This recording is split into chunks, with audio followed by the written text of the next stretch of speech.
BKN, hari ini kita jumpa lagi di edisi yang berbeda. Nah, hari ini spesial sekali karena kita akan menjawab seputar seleksi CASN. Nah, Sobat BKN, sebelumnya kita sudah menyebarkan form link pertanyaan dari seluruh Sobat BKN. Dan telah kita ramu. Dan tentunya akan kita jawab di podcast ini bersama dengan narasumber yang juga teman saya, teman sejawat saya, Bapak Muhammad. Siapa nih? Sampai lupa nih, Bapak Muhammad Firhan Hasir Eskom. Beliau adalah teman saya tentunya di kantor Regional 4 BKN Makassar. Saat ini Firhan itu menjabat sebagai seorang penata komputer pertama di kantor Regional 4 BKN Makassar. Halo Fir.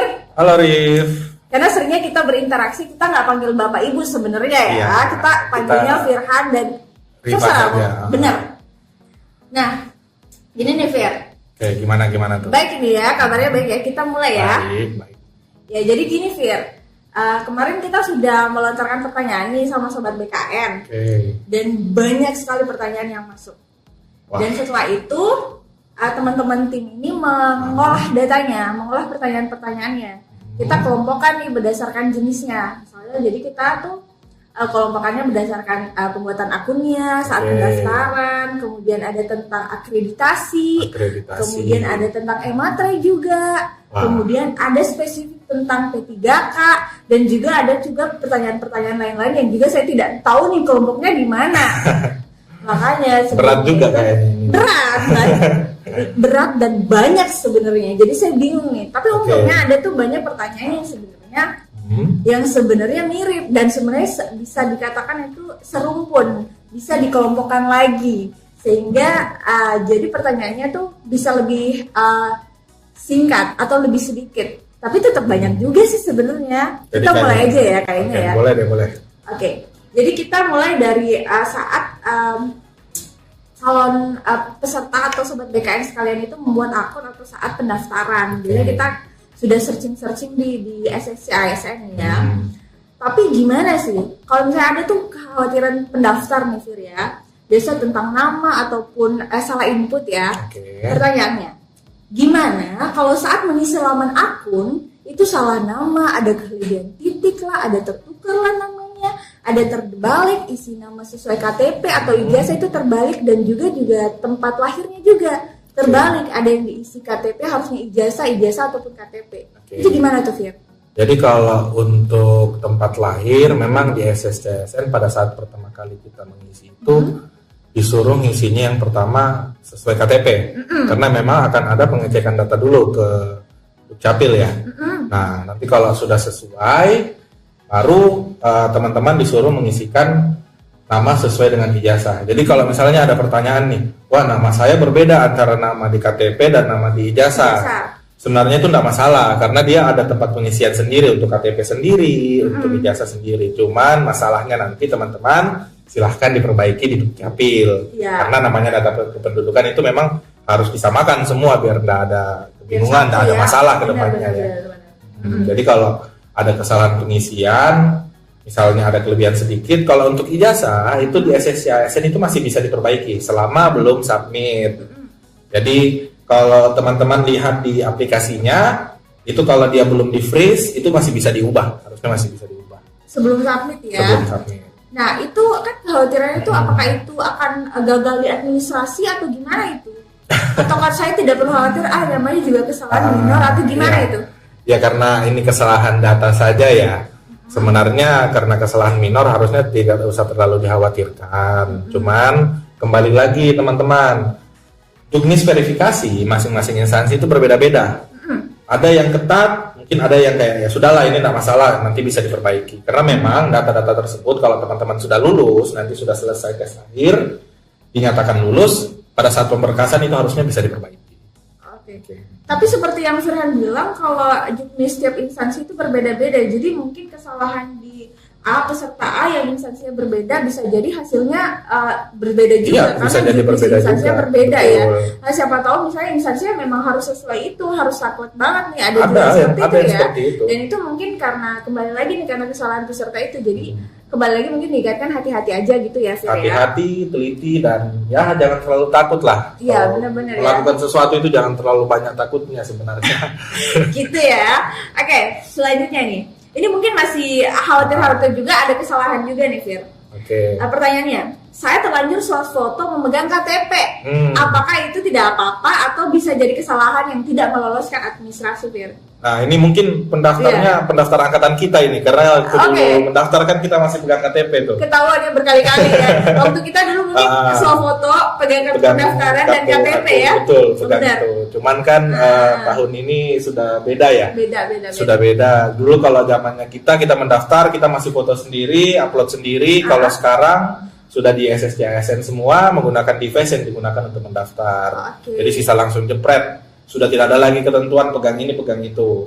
Jadi kalau saat kita daftar kita harus sudah pakai rapi ya, maksudnya sudah yang layak difoto gitu ya. Ya, masa kita mau foto, kita mau melamar pekerjaan, pakai pakaian baju kaos kan tidak enak juga dilihat. Iya benar ya, jadi harusnya harus ready ya teman-teman, diingat ya. Jadi kalau misalnya sebelum submit pakaiannya yang rapi dulu karena kita mau take foto ya. Dan pastiin dia tuh yang submit, maksudnya dia yang daftar kan ya. Karena memang gunanya swafoto kan untuk melihat itu. Jadi kalau misalnya ada kesalahan, tadi kan pertanyaannya saya ada pegang KTP atau misalnya ada orang lain di foto itu.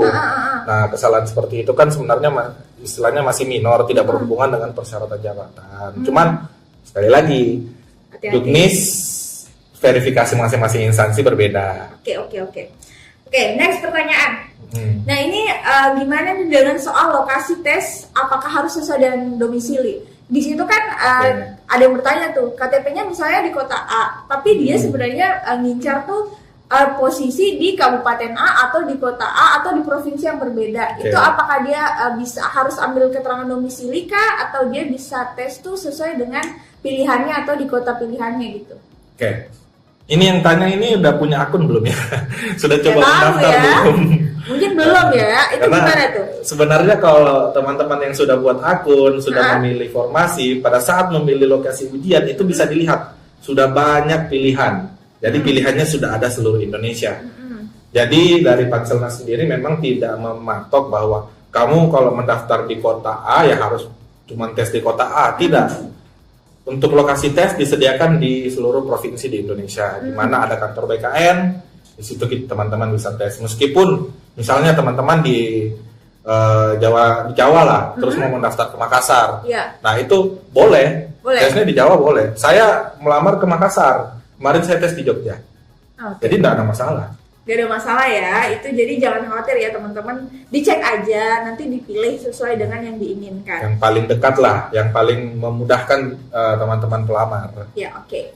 Selanjutnya nih, Kak Firhan nih, Tabe Kak, Tabe ini bahasa sini banget ya, mungkin semua teman-teman semua mengerti. Kalau SKCK itu mesti keterangannya untuk keperluan CPNS tertulis di situ. Biasa tuh kalau ngurus SKCK gitu loh, ada keperluannya. Bagaimana kalau misalnya keterangannya itu untuk keperluan pekerjaan? Apa bisa? Apakah menjadi seorang PNS itu bukan pekerjaan ya? Nggak tahu ya. Udah terjawab berarti ya teman-teman ya. Ya, karena sebenarnya sih kalau instansi tidak terlalu saklek begitu ya, karena ya pekerjaan bisa CPNS, salah satunya bisa juga hal-hal pekerjaan-pekerjaan lain. Iya, cuman dilihat lagi pengumumannya. Kalau memang dari pengumuman instansi mintanya seperti itu, diikuti saja. Kalau tidak sedetail itu ya sudah, kan cukup. Sama sebenarnya cari pekerjaan itu. Iya. Oke, nyambung sebenarnya. Ini banyak juga yang nanyain tentang pengalaman kerja. Di situ bingung tuh cara isi pengalaman kerjanya. Apakah misalnya wajib atau enggak atau gimana itu soal pengalaman kerja? Jadi mungkin bisa dilihat ya teman-teman di step keberapa saya lupa memang ada mengisi pengalaman kerja. Cuman di sana apakah sifatnya wajib? Di pengumuman disyaratkan tidak diisi. Nah, kalaupun tidak ya tidak masalah. Tidak diisi pun tidak masalah sebenarnya untuk CPNS. Ini kita bicaranya CPNS ya. Karena memang yang diminta pengalaman kerja biasanya adalah P3K. Oke, berarti nggak wajib ya teman-teman ya. Jadi kalau bingung sebenarnya baiknya di skip aja gitu ya. Oke, ini ada lagi nih yang bertanya tentang usia. Ini sebenarnya menarik juga ya. Kita kan kalau usia tuh sudah sangat ada nih di undang-undang atau di aturan terikat gitu. Sensitif tapi misalnya ya. Ini yang bertanya ini benar. Min, batas usia pelamar CPNS kan 35 tahun nih. Oke. Dia mau nego nih. Kalau misalnya 35 tahun 5 bulan gimana, Min? Ya. Lewat ya. Ini Kan tuh lucu maksimal. sebenarnya ya, Fir ya. Lucu ya kalau misalnya. Tapi kalau misalnya ini Fir, tanggal 6 nanti kan tanggal terakhir tuh. Tanggal 6 terakhir, oke. Ya, jadi boleh ya kalau saat tanggal 5 atau pas tanggal 6-nya boleh ya, maksimal 35 itu boleh, masih boleh ya. Kalau tanggal 6 dia pas 35 udah nggak boleh. Udah nggak boleh ya maksimal. Tapi kalau dia tanggal 5. dia misalnya ulang tahun tanggal 6 nih, tanggal Iya. tahun ke 35, terus tanggal 4 atau tanggal 3 ya kan Boleh. belum 35. Oh bener ya. Ya, dilihatnya kan pada saat teman-teman melamar. Tapi kalau misalnya tanggal maksimal 3 bulan berarti boleh dong Fir ya. Tanggal 6 kan Di maksimal. bawah 35. Oh, di bawah 35. Oke, baik. Jadi gitu ya, kalau lewat 5 bulan nggak usah nego-nego deh, Nggak nggak usah usah. coba-coba deh, itu nggak boleh ya, kecuali dengan jabatan-jabatan tertentu ya, Fir, ya. Betul. Nah, oke, CPNS nggak boleh ya teman-teman ya. Oke, selanjutnya nih tentang sertifikat TOEFL, banyak juga tuh yang bertanya tuh, Oke. itu harus persyaratan TOEFL itu wajib atau enggak kak? Gitu. Beberapa instansi saya lihat sih memang mewajibkan dengan jumlah minimal skor yang berbeda-beda. Jadi silahkan. Yang paling penting dalam mendaftar CPNS itu teman-teman dibaca semua pengumuman dari instansi dan diikuti sesuai dengan apa yang diminta dari instansi yang akan dilamar. Jadi kalau misalnya instansinya tidak minta TOEFL ya nggak usah. Atau misalnya dia minta TOEFL-nya 500, teman-teman 450 ya coba tes ulang dulu, ambil TOEFL lagi. Disesuaikanlah dengan permintaan dari instansi ya. Mungkin kayak begitu. Ya, tadi mungkin tentang soal pendaftaran karena mungkin kalau misalnya ini akan kembali lagi, tapi ini sebelum kita beralih ke akreditasi nih Fir, masih tentang swafoto sebenarnya, tapi ini banyak juga sih yang bertanya Fir, gimana kalau misalnya fotonya itu harus baju kemeja kah, ataukah baju apa, latar belakangnya boleh nggak warna merah bukan warna biru atau yang lain-lain, ini banyak yang bertanya nih. Benar, ini kalau latar belakang berarti kita bicaranya tentang pas foto, Rif, bukan swafoto. Oh iya, Pas itu foto. betul ya. Oke, pas foto ya. Pas foto. Nah, pas foto sebenarnya tidak ada, tidak di mau latar apa sebenarnya tidak masalah. Tapi kembali lagi baca dulu. Sebenarnya siapa tahu dari instansi mintanya warna biru ya di provide saja, disediakan saja warna biru. Oh, oke. Kan gampang sekarang sih saya edit lah. Iya sih, atau- benar. Yang penting kita memenuhi administrasi yang Betul, diminta. Oke. sesuai dengan permintaannya. Nice. Lagi-lagi teman-teman baca. Nah, kemudian nih ada juga nih yang bertanya nih tentang akreditasi nih. Oke, Masih banyak akreditasi. juga yang bertanya Fir, tentang akreditasi. Mungkin masih bingung teman-teman ya. Mari kita bantu jawab. Nah, soal akreditasi yang diupload itu yang mana kak? Yang saat lulus kak atau yang terbaru kak? Ya, akreditasi saat teman-teman lulus dong. Itu jelas ya aturannya ya Fir ya. Saat teman-teman lulus, jadi kelihatan pada saat lulus itu akreditasinya apa. Tapi kalau ini Aha. banyak banget yang bertanya. Tapi kalau misalnya dia sudah tidak bisa lagi mengakses akreditasi saat lulusnya, mungkin dia udah lulus lama nih. Aha. Itu gimana caranya, Fir? Nah, sebenarnya kan di websitenya Ban PT itu ada. Jadi perbedaannya biasanya kita bisa minta ke kampus, atau biasanya kampus itu pasang di websitenya masing-masing. Cuman kalau kampus itu biasanya pasangnya hanya yang terbaru. Nah, itu Kalau jadi kita gimana? butuh yang lebih lampaunya, silahkan minta ke kampus atau cari di websitenya Ban PT. Itu ada itu. Kalau soal itu banyak juga tuh yang bertanya soal berwarna tidak berwarna fotokopian tapi sudah Dilegalisir. legalisir. Itu gimana tuh? Silahkan diupload saja sesuai dengan ketentuan dari instansi. Oh, benar. Cuman Balik lagi ya. kalau tidak diatur ya di common sense lah, yang mana yang kira-kira layak untuk disetor kalau kita mendaftar sesuatu. Pakai common sense saja kalau memang tidak diatur. Kalau lebih baik berwarna, kalau fotokopian ya lebih bagus dilegalisir. Oke. Selanjutnya, gini ya, soal akreditasi yang situ clear. Tapi ada yang bertanya nih, yang diupload tuh sebenarnya yang mana kak? Akreditasi prodi kah atau akreditasi universitas atau dua-duanya? Dan selanjutnya, kalau misalnya itu yang diupload misalnya mau upload dua-duanya, disatukan kah atau pisah-pisah atau gimana nih kak baiknya? Kalau di SSCASN sekarang sih sebenarnya dia jadi satu slot ya. Saya tidak tahu kalau ada instansi yang menyediakan per slot, misalnya untuk slot pertama itu program studi, yang kedua itu universitasnya, cuman rata-rata cuma satu slot. Oke, maksudnya satu slot itu satu slot unggahan. Unggahan. Jadi yang diminta di situ akreditasi universitas atau prodi itu yang kalau misalnya satu aja yang diminta. Kalau cuma satu biasanya sih kalau memang diminta dua, kalau memang diminta dua, ya digabung jadi satu terus diupload. Jadi sebenarnya disesuaikan dengan kebutuhan yang diupload itu ya. Baiknya sih memang upload dua-duanya saja, karena memang kalau di aturan kan tertulisnya itu dan atau. Oke. Jadi clear ya. Perguruan tinggi dan atau program studi. Oke. Jadi sebenarnya nggak banyak sih pertanyaan tentang akreditasi, cuman yang bertanya tentang itu banyak, cuman tentang itemnya nggak banyak nih. Oke. Tidak terlalu bervariasi, mungkin itu saja. Karena itu saja. Kalau dia bingung Kak, ini gimana Kak? Oke. Saya minum dulu. Silakan minum. Narasumber saya udah haus nih teman-teman ya. Oke, mungkin kita ke Ematrai sekarang. Sebenarnya ada pertanyaan lucu sih ini. Karena sebenarnya kalau tim media pasti sudah menyebarkan semua informasinya. Tapi nggak apa-apa deh, siapa tahu ada yang masih penasaran mau beli Ematrai tapi tidak tahu lewat link apa Kak? Nah, ada Google. Sama apa? Iya. Dikasih tahu aja. Saya juga kalau ditanya mau beli Ematrai di mana saya nggak tahu, tapi saya bisa lihat bahwa memang Ematrai kan resmi dari Peruri ya. Peruri dari Peruri. Ya? Cuman kalau teman-teman cari di Google itu tulis saja beli Ematrai itu sudah banyak. Oke. Cuman tetap lihat dari Peruri, dari apakah memang itu yang resmi ngambilnya dari Peruri atau tidak. Karena kalau Ematrainya tidak sah itu nanti tidak bisa masuk di SSCSN. Oke, memang sistemnya sudah baca itu ya, Fir? Ya, jadi sudah otomatis membaca bahwa ini ada Ematrai atau tidak. Oke, nah ini, apabila ada dua dokumen yang ingin disatukan dalam satu PDF nih Kak, apa disatukan dulu kemudian dibubuhi Ematrai atau dibubuhi dulu kemudian disatukan nih Kak? Jadi kalau Ematrai itu kalau dia misalnya sebuah dokumen nih teman-teman Rifa, kalau misalnya sudah membubuhkan Ematrai lalu dokumennya itu dimodifikasi, misalnya isinya diubah, diedit atau disatukan, itu Ematrainya bisa hilang. Oh gitu. Ematrainya bisa hilang. Jadi baiknya memang disatukan dulu, lalu kemudian dibubuhi Ematrai. Oke. Berarti itu udah ditandatanganin ya? Iya. Iya. Oke. Nah ada lagi bertanya nih, nggak tahu nih Fira tahu nggak ya?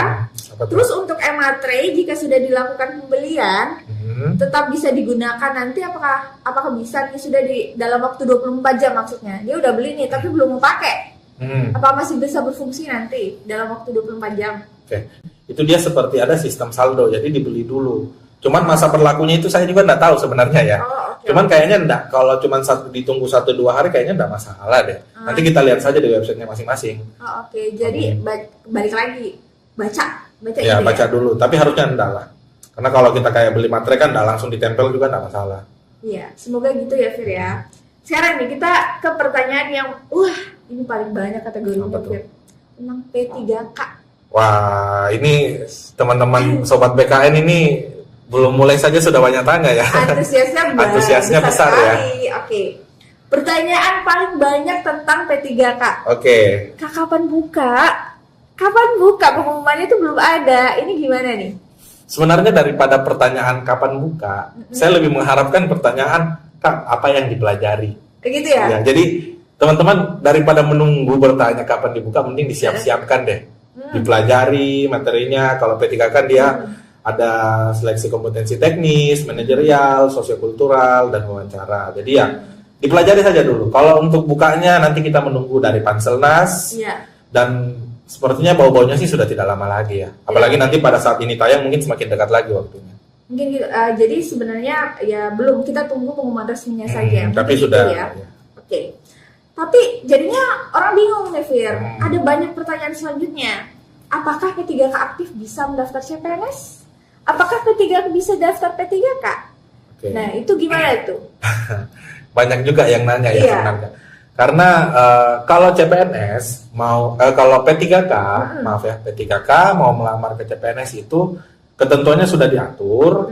Itu dapat melamar ke P3K, dapat melamar ke CPNS kalau sudah mendapatkan izin dari PPK-nya dan juga sudah masa kerjanya sudah 1 tahun dihitung dari tanggal awal kontraknya.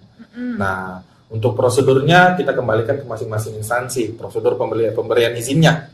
Tapi nanti instansi kalau telah memberikan izin Nanti teman-teman yang P3K aktif ini sudah bisa membuat akun di SSCASN. Jadi di situ sesuai dengan peringatannya.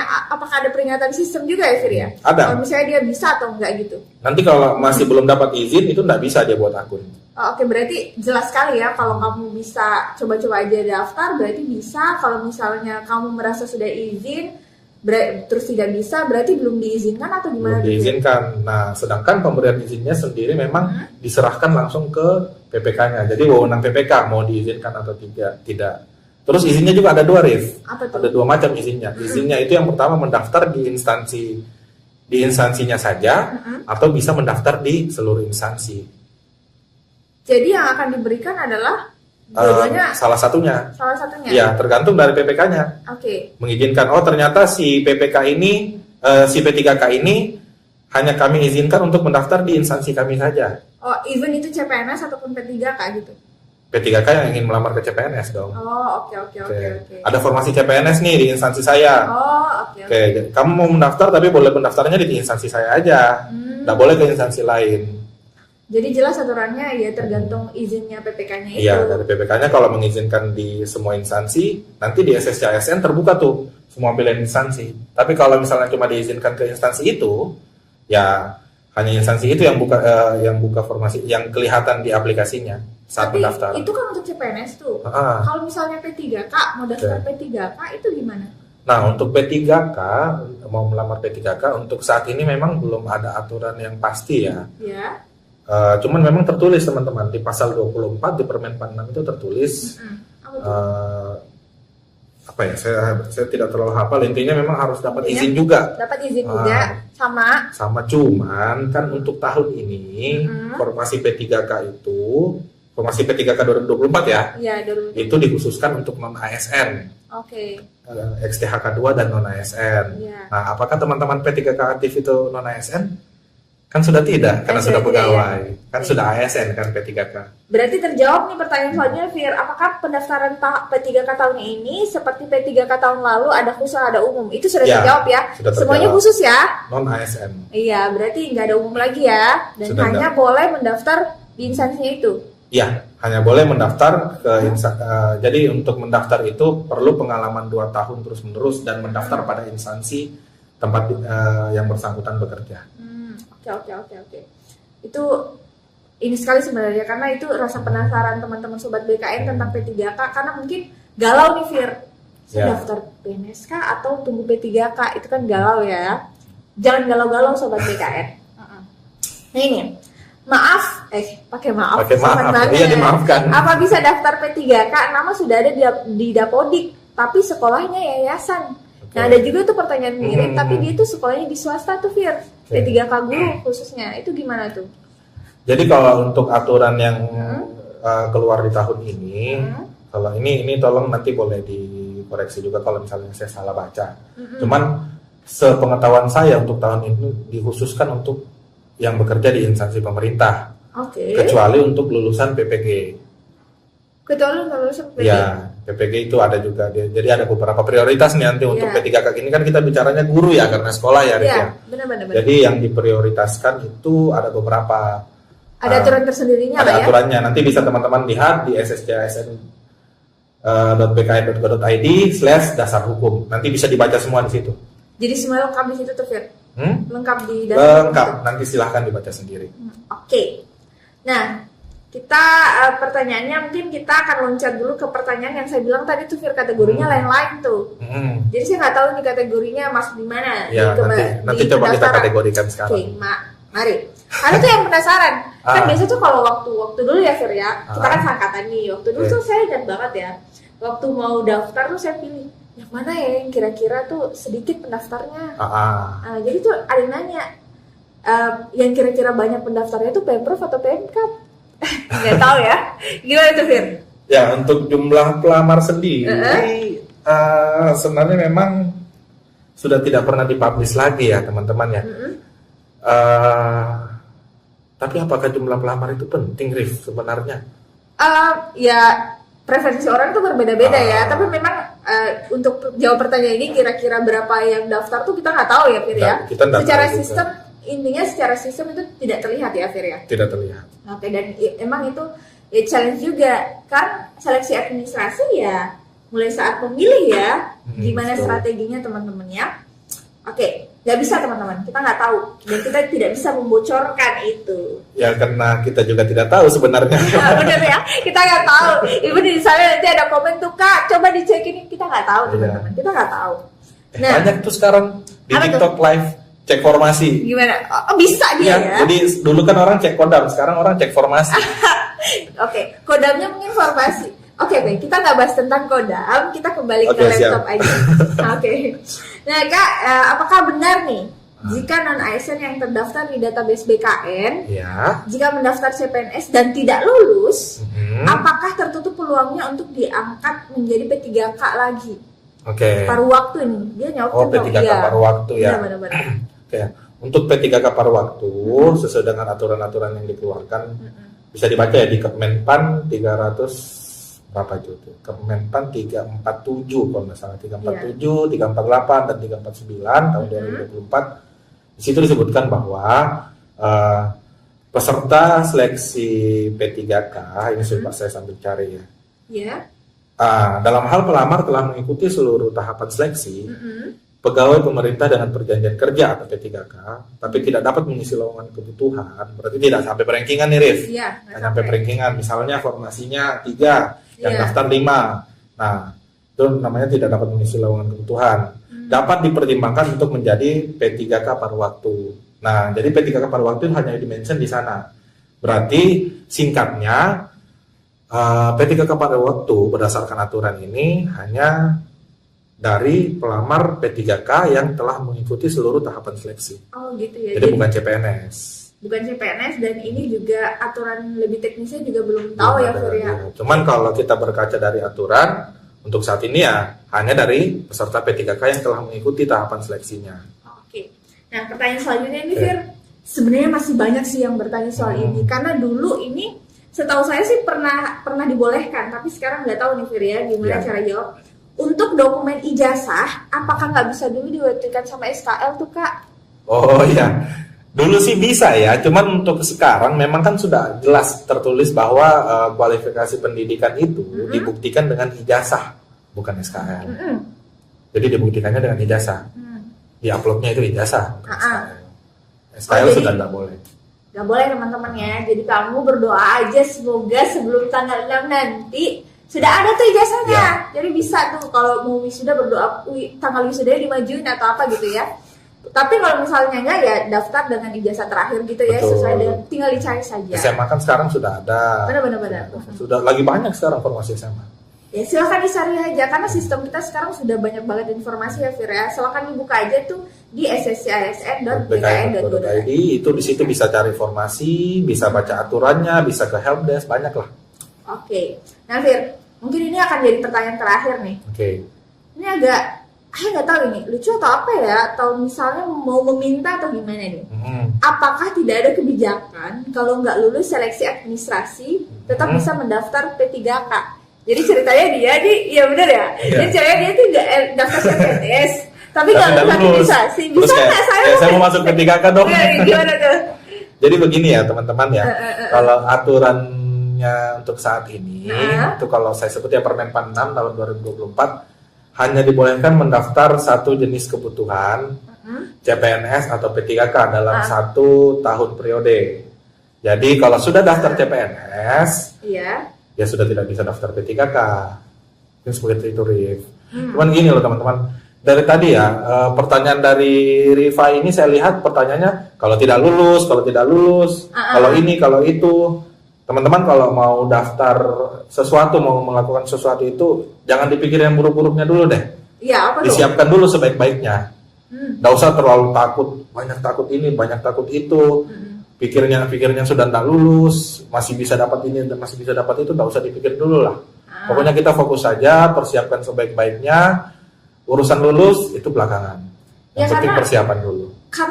Karena kita sudah melewati itu sudah sejak tahun 2018 ya, Fir ya, sudah sangat lama. Memang sistemnya tuh banyak yang bertambah dan banyak yang berubah karena semakin berbenah ya. Tapi kan sebenarnya pada dasarnya kita harus tetap baca semua ya, sama Harus. karena kuncinya baca. Karena sekarang seperti yang Firhan tadi bilang bahwa semua aturannya itu sudah jelas ada di situ.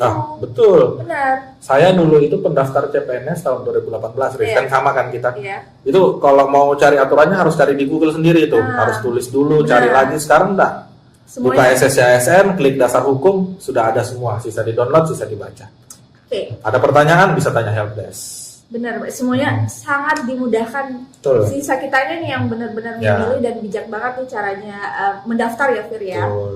Oke, mungkin itu sih semua pertanyaan sebenarnya sudah tercover dan sudah dijawab. Semoga itu tercerahkan untuk teman-teman atau sobat BKN semuanya. Semoga kalaupun misalnya ada pertanyaan baru yang membingungkan, silakan masuk ke helpdesk tadi, ataukah mungkin bisa mengikuti sosial medianya kita di BKN Makassar official ya, atau BKN Makassar saja di Instagram, di Twitter. Kita memberikan informasi banyak sekali di situ. Silakan dipantau saja.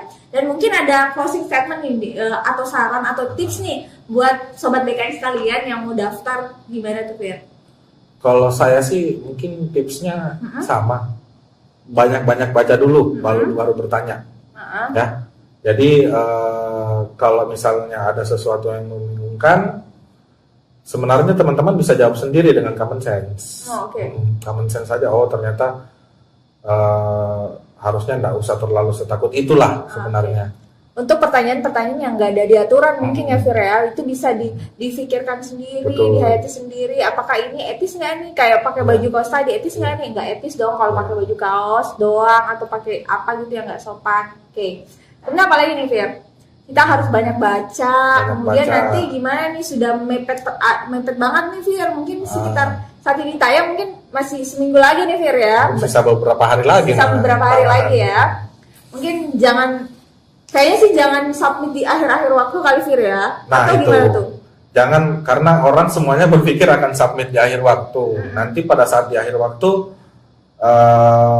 aplikasinya mungkin berat karena banyak yang akses ya. Iya. Tapi kita usahakan tidak. Tapi menjaga itu, meminimalisir resiko itu ya, jangan submit di akhir waktu. Dan ingat, sebelum disubmit, Iya. dibaca lagi, di cross check lagi, double Benar. cross check lebih baik. Benar. Dipastikan semua dokumennya sudah sesuai. Karena saat teman-teman sudah submit, berarti sudah tidak bisa diubah lagi semua yang diupload, semua yang diisi. Benar. Tadi yang Fir bilang kita usahakan tidak down, atau itu BKN kan bebenah ya, Fir Iya. ya, sudah menyiapkan itu. Tapi ya kalau misalnya saat itu diakses oleh semua orang kan agak ini juga ya, Fir ya. Jadi teman-teman silakan cek kembali. Dan mungkin, Fir, dari tahun ke tahun tuh selalu ada yang menjanjikan mungkin ya, Fir Iya. ya. Baiknya jangan percaya calo mungkin teman-teman ya.